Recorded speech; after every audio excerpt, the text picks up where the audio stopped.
Assalamualaikum warahmatullahi wabarakatuh. Perkenalkan, nama saya Firjan Muda dengan NIM 212410102071 dari Sistem Basis Data kelas C. Nah, di sini saya akan mempresentasikan hasil analisis saya mengenai studi kasus kedua ya, yaitu studi kasus bengkel. Nah, di sini ada gambar kwitansi atau pembelian dari sebuah transaksi yang sudah dilakukan. Nah, mungkin kwitansi di sini terdapat data-data transaksi yang telah dilakukan. Ya, mungkin langsung saja ke soalnya, yaitu nomor satu. Nah, yaitu identifikasi entiti dan atribut. Nah, saya telah mengidentifikasi entiti dan atribut dari studi kasus ini. Dan ini entiti dan atribut yang saya analisis ini menurut saya sendiri. Pertama yaitu ada entiti kendaraan. Nah, entiti kendaraan ini dikategorikan sebagai benda nyata karena ya ada di fisiknya gitu. Lalu untuk deskripsinya, entiti kendaraan ini menyimpan data atau informasi mengenai kendaraan yang melakukan transaksi di bengkel tersebut. Alasan saya menjadikannya entity yaitu karena data mengenai kendaraan ini harus dicatat untuk mengetahui identitas dari kendaraan yang diservis atau melakukan transaksi di bengkel tersebut, sehingga mempermudah pencatatan di transaksi. Selain itu juga kendaraan ini juga termasuk dalam business proses, sehingga perlu dicatat. Business proses itu proses bisnis, sehingga perlu dicatat. Lalu untuk atributnya sendiri, yaitu ada ID kendaraan sebagai primary key. Oh, itu nanti ada di soal selanjutnya ya. ID kendaraan, nomor polisi, ID merek, tahun, ID warna, dan tipe. Ini kenapa merek dan warna saya jadikan ID atau sebagai foreign key. Merek dan warna ini saya ubah menjadi entity sendiri. Ya, nanti saya akan jelaskan. Kedua yaitu ada entity bengkel. Nah, entity bengkel ini dikategorikan sebagai benda nyata, yaitu menyimpan data dan informasi mengenai bengkel seperti alamat, nama bengkel, dan lain-lain. Alasan saya menjadikannya entity yaitu karena dalam proses transaksi membutuhkan pencatatan informasi bengkel ke dalam transaksi. Untuk atributnya sendiri yaitu satu ID bengkel, dua nama bengkel, tiga alamat bengkel, dan terakhir nomor telepon dari bengkelnya itu. Untuk keterangan sendiri ya saya ini pandangan dari pandangan saya itu saya asumsikan bengkelnya itu dimiliki oleh suatu perusahaan sehingga memiliki banyak cabang. Oleh karena itu bengkel ini saya jadikan sebuah entity karena saya pikir itu akan ada banyak bengkel cabangnya. Untuk entity ketiga yaitu merek. Merek ini saya kategorikan sebagai benda abstrak karena ya sama seperti kayak jenis barang gitu. Jadi tidak ada bukti fisiknya. Oleh karena itu saya kategorikan sebagai benda abstrak. Untuk deskripsinya yaitu menyimpan data atau informasi tentang merek dari kendaraan. Alasan saya jadikan merek ini sebuah entity karena jika merek ini dimasukkan ke dalam entity kendaraan, maka akan menjadi redundan sehingga bisa menjadi entity sendiri. Nah, karena itu tadi ada di kolom atribut kendaraan ada ID merek sebagai foreign key. Lalu untuk atributnya sendiri yaitu ada ID merek dan merek dari kendaraannya. Lalu entity selanjutnya ada warna. Nah, warna ini juga sama seperti merek tadi, saya bisa menjadi entity sendiri. Warna ini juga termasuk kategori benda abstrak. Untuk deskripsinya, menyimpan data atau informasi tentang warna dari kendaraan. Alasannya saya jadikan entity sama seperti merek tadi, jika dimasukkan ke dalam entity kendaraan akan menjadi redundant sehingga bisa menjadi entity sendiri. Untuk atributnya ada ID warna dan warna dari kendaraannya. Lalu entity selanjutnya ada underdeal atau part atau spare part ya yang dijual di bengkel itu. Ini termasuk dalam kategori benda nyata karena ada bukti fisiknya. Untuk deskripsinya yaitu menyimpan data atau informasi tentang underdeal yang dijual di bengkel tersebut. Alasan saya menjadikannya entity yaitu karena data yang dimiliki underdeal tersebut harus dicatat karena berkaitan dengan transaksi atau bisnis proses. Untuk atributnya sendiri ada ID underdeal dan ID detail underdeal. Nah, untuk ID detail underdeal ini saya akan jelaskan selanjutnya ya. Yaitu ada entity selanjutnya yaitu detail underdeal. Nah, ini kenapa saya buat underdeal dan detail underdeal. Karena jika ini atribut-atribut yang ada di detail underdeal, saya masukkan ke underdeal dan berelasi dengan transaksi, maka akan menyebabkan many to many. Nah, hal itu harus dibutuhkan penanganan khusus. Oleh karena itu, saya membuat entity baru yang bernama detail underdeal yang mencakup atribut-atribut dari underdeal itu sendiri. Jadi nanti di underdeal ini tinggal menambahkan ID detail underdeal. Nah, untuk entity detail underdeal ini termasuk dalam kategori benda nyata, menyimpan data atau informasi tentang detail underdeal. Alasan saya menjadikannya entity itu karena data yang dimiliki underdeal ini harus dicatat karena berkaitan dengan transaksi atau bisnis proses. Untuk atributnya sendiri ada ID detail underdeal, jenis underdeal, harga dan diskon dari underdeal-nya tersebut. Untuk entity selanjutnya yaitu ada service. Oh ya, sebelumnya ini kan di bengkel ini kan ada dua jenis pelayanan gitu. Ada pembelian underdeal atau spare part. Yang kedua yaitu ada service. Pastinya bengkel mempunyai service. Nah, ini kenapa saya jadikan entity sendiri-sendiri karena apa namanya, kalau dijadikan satu akan kebingungan gitu untuk mendatanya karena ini dua layanan yang berbeda. Nah, oke, next ya. Untuk entity selanjutnya itu service, termasuk dalam kategori benda nyata. Deskripsinya yaitu menyimpan data atau informasi tentang service yang dilakukan di bengkel tersebut. Alasan saya menjadikannya entity yaitu karena data yang dimiliki service harus dicatat karena berkaitan dengan transaksi atau bisnis proses. Untuk atributnya sendiri ada ID service dan ada ID detail service. Nah, ini ya seperti underdeal tadi, karena apa?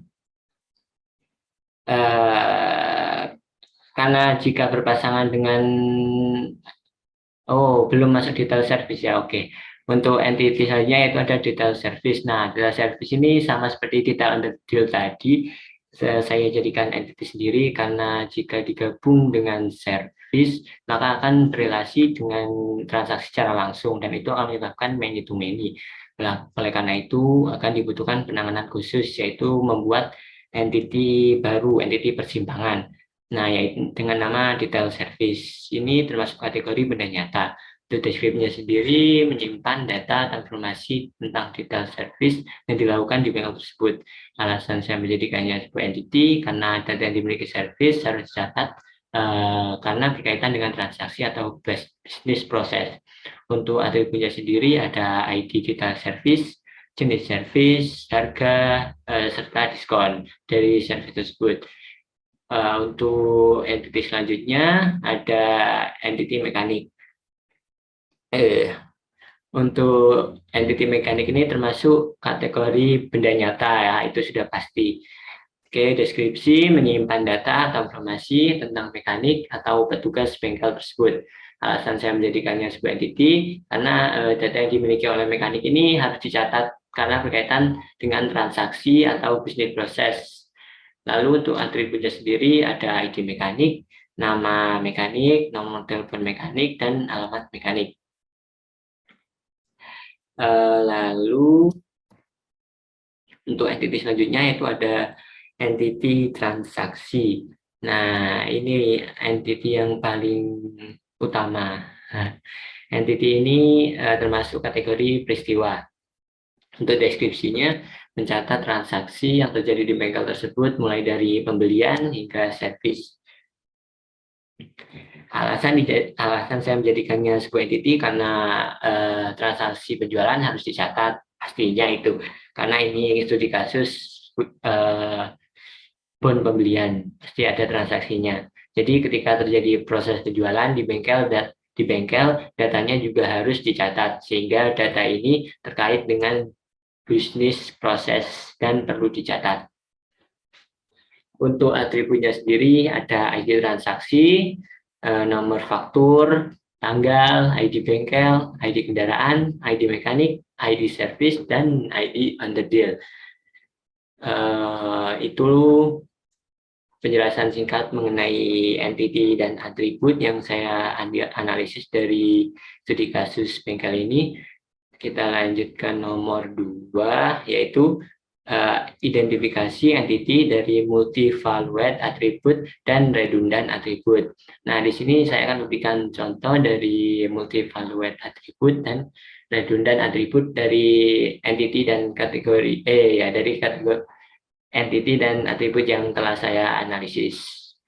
Contohnya yaitu, multi-value di sini contohnya tahun dan tipe. Nah, itu ada pada entity kendaraan. Nah, tahun dan tipe. Nah, kenapa ini multi-value?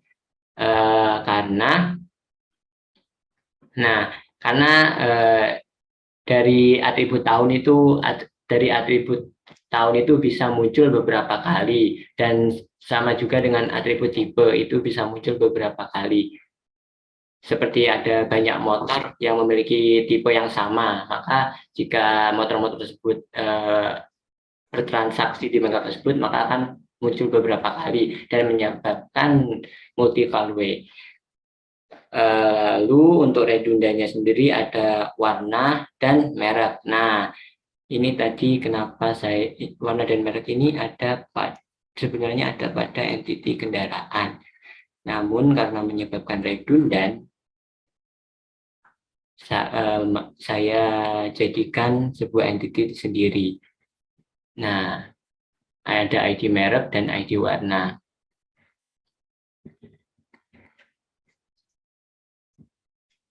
Nah, ini kedua atribut ini termasuk redundan itu karena warna itu kan pasti banyak yang sama gitu ya, sama merek itu banyak sama, seperti vario gitu. Nanti jika salah satu diubah, maka semuanya kan harus diubah.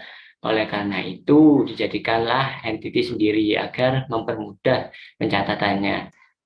Eh,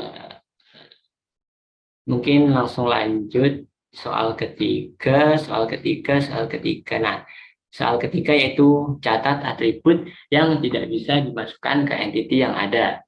Atribut yang tidak bisa dimasukkan ke entity yang ada. Oke.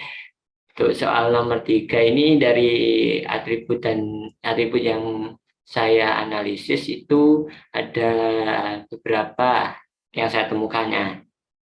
Contohnya yaitu kondisi kendaraan. Kondisi kendaraan ini terdapat pada entity kendaraan. Kenapa saya masukkan ke dalam yang tidak perlu dicatat? Karena atribut kondisi kendaraan ini tidak mempengaruhi tabel data kendaraan. Walau apapun kondisinya, jika pelanggan minta ganti spare part ataupun servis, ya tetap akan dilayani kan. Oleh karena itu tidak mempengaruhi tabel data kendaraan. Lalu untuk yang kedua yaitu total harga pada entity transaksi. Nah, kenapa ini termasuk saya masukkan ke dalam yang tidak perlu dicatat juga?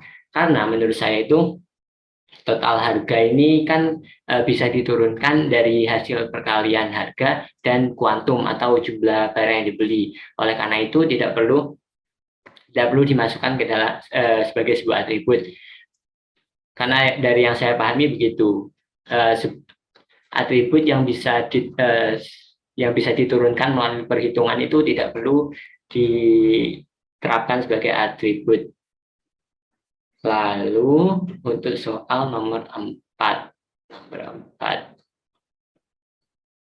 Nah, soal nomor 4 ini penentuan primary UID dan secondary UID setiap entity. Penentuan primary UID dan secondary UID setiap entity. Nah, oke. Dari entity-entity yang saya temukan ini, saya akan menentukan mana yang primary key dan primary UID dan secondary UID.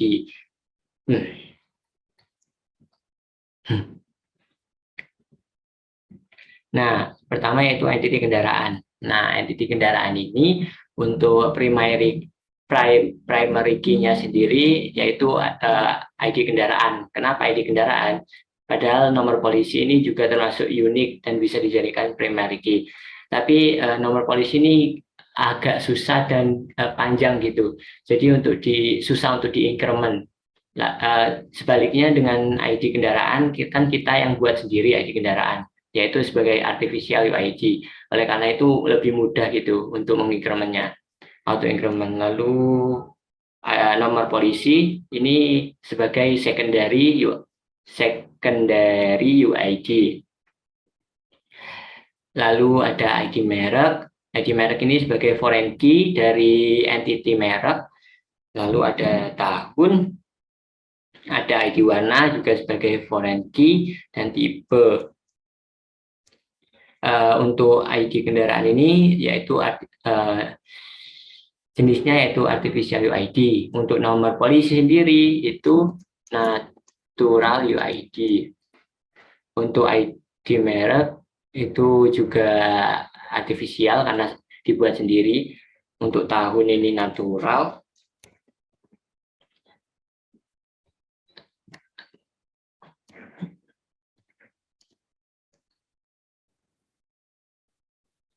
Lalu untuk ID warna juga artifisial.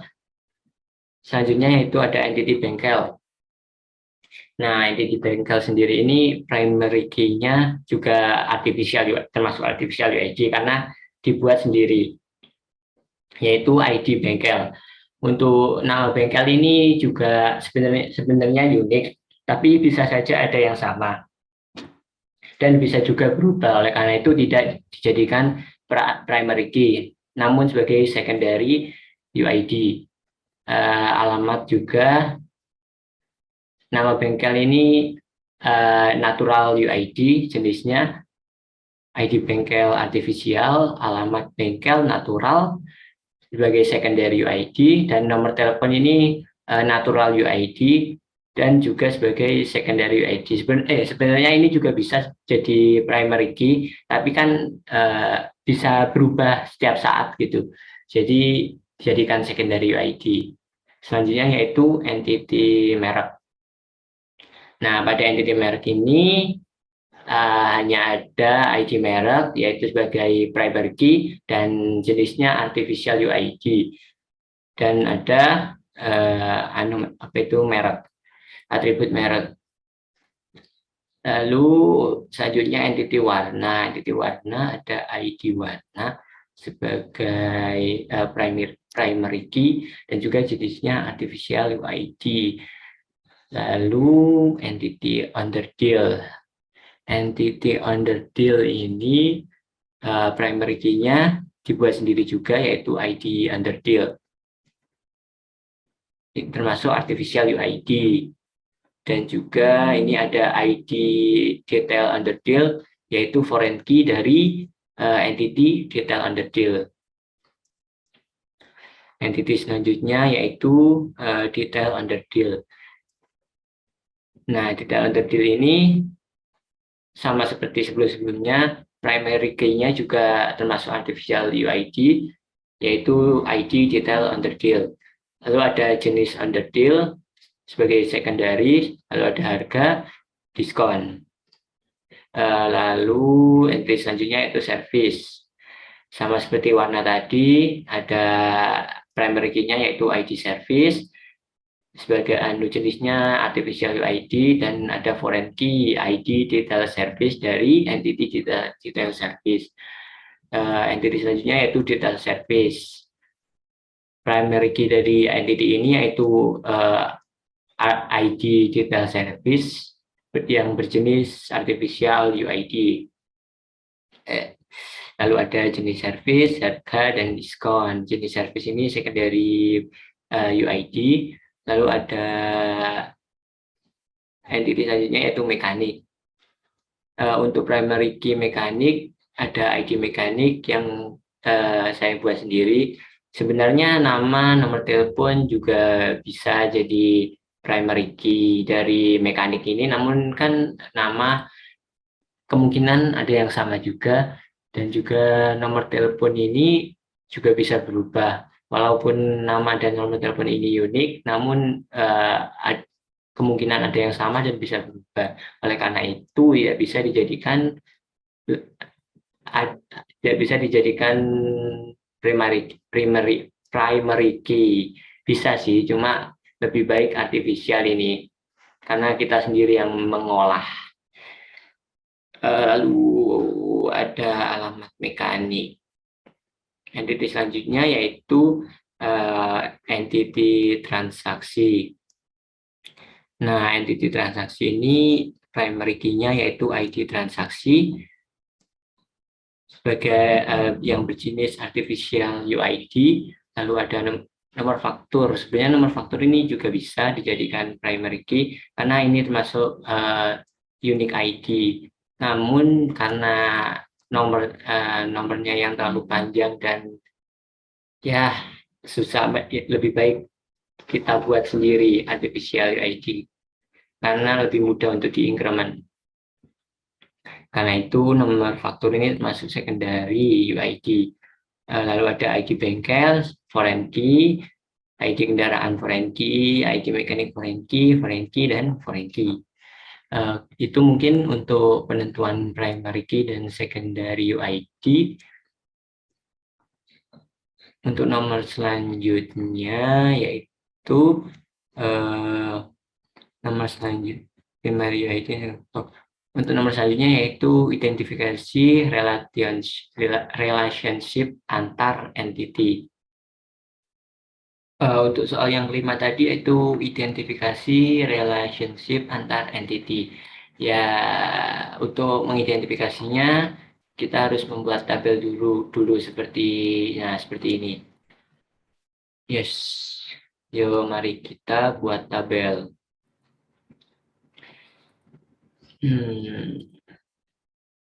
Ya. Tadi untuk entity-nya ada 11 entity.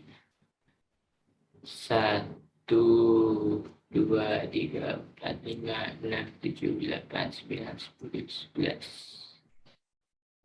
2, 3, 4, 5, 6, 7, 8, 9, 10, 11. Nah, guys.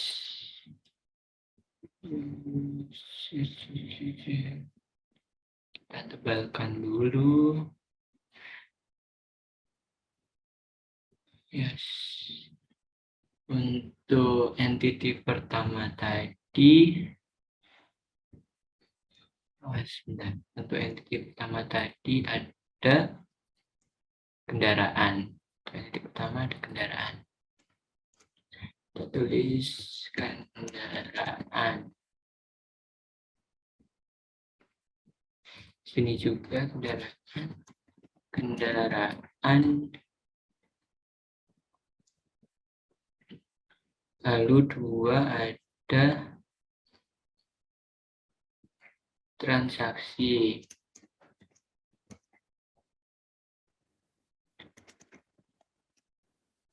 3 ada bengkel. Ada mekanik.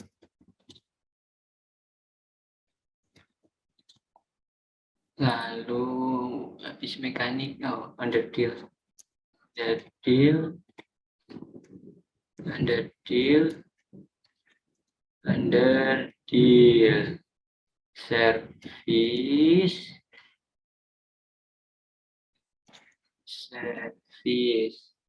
lalu ini detail, underdetail,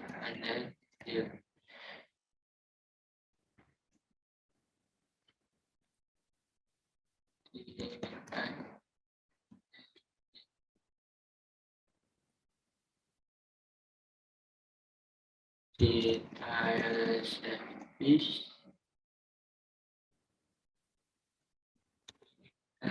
service, lalu ada digital service itu kendaraan ke mekanik, bengkel,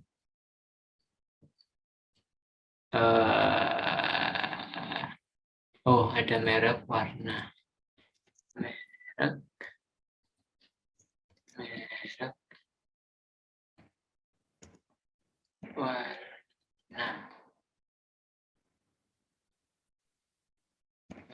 Wah, sepertinya kelebihan 1, 2, 3, 4, 5, 7, 8, oh ya benar ada 10. Ya, kita hapus. Bentar.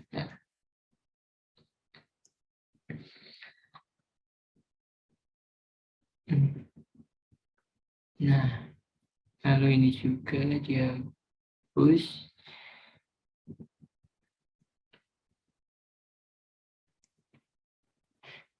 Nah, pertama kita hitam-hitamkan dulu. Ini dihitamkan. Ini juga kita buat seperti tangga.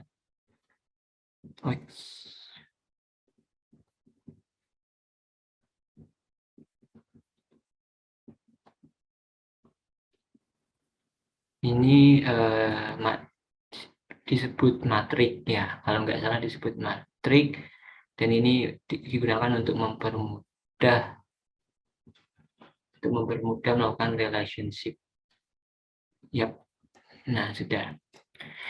Pertama yaitu ada kendaraan dengan transaksi. Nah, kendaraan dengan transaksi ini, pastinya ada relationship karena kendaraan ini termuat di transaksi dan transaksi memuat kendaraan. Karena itu ada relationship. Ya, kita biarkan. Lalu kendaraan dan bengkel. Kendaraan dan bengkel ini menurut saya tidak ada karena langsung saja ke kwitansi. Lalu transaksi dengan bengkel ada karena transaksi ini memuat bengkel dan bengkel termuat di transaksi. Yang termuat di transaksi itu ada kayak nama bengkel, ya kayak nama bengkel tempat orang yang mempunyai kendaraan itu melakukan transaksi. Oleh karena itu ada relationship. Selanjutnya yaitu mekanik. Selanjutnya bengkel. Bengkel tadi sudah dengan transaksi. Lalu ada bengkel, ada transaksi dengan mekanik. Nah, transaksi dengan mekanik, transaksi ini memuat mekanik dan mekanik termuat di transaksi. Oleh karena itu ada relationship.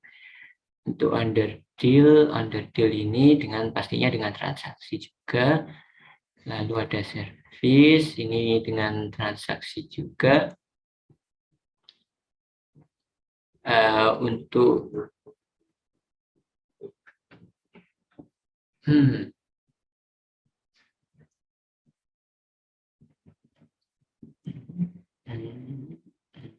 nah ya benar. Udah. Ini kenapa transaksi tidak langsung ke detail-detail ini? Ya karena nanti sama saja akan menyebabkan many to many. Oleh karena itulah diciptakan ada detail underdeal dan underdeal, detail service dan service agar tidak many to many. Lalu ada bengkel. Bengkel ini udah tadi bengkel dengan transaksi, bengkel dengan transaksi. Lalu ada mekanik, udah dengan transaksi. Lalu ada underdeal. Nah, underdeal ini pastinya dengan detail underdeal. Karena underdeal termuat di detail underdeal dan detail underdeal itu memuat underdeal. Lalu ada service. Service ini juga dengan detail service. Karena service ini termuat di dalam detail service dan detail service memuat service. Karena itu ada relationship. Lalu ada merek dan warna. Nah, merek dan warna ini dengan kendaraan. Nah, merek dan warna dengan kendaraan. Ya, sudah. Nah, beginilah relationship hasil analisis saya. Nah,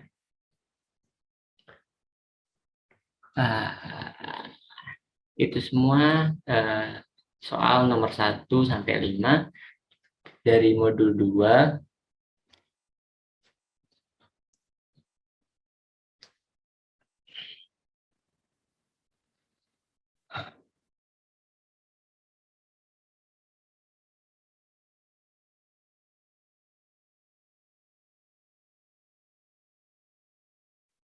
Ya, dari yang saya sampaikan tadi, ini semua hanyalah asumsi saya, yaitu hasil analisis saya sendiri. Kalau menurut saya sendiri itu ada, jika dibandingkan dengan penjelasan dari Kak Patrick tadi, pertemuan tadi sore itu, ada yang sedikit salah, yaitu pada hmm, pada detail service sama detail underdeal. Nah, di sini kan ada jenis underdeal. Nah, jenis underdeal itu kan ada banyak ya. Jadi jika dimasukkan dalam satu entity ini akan menyebabkan redundan. Jadi seharusnya itu dikeluarkan menjadi entity sendiri.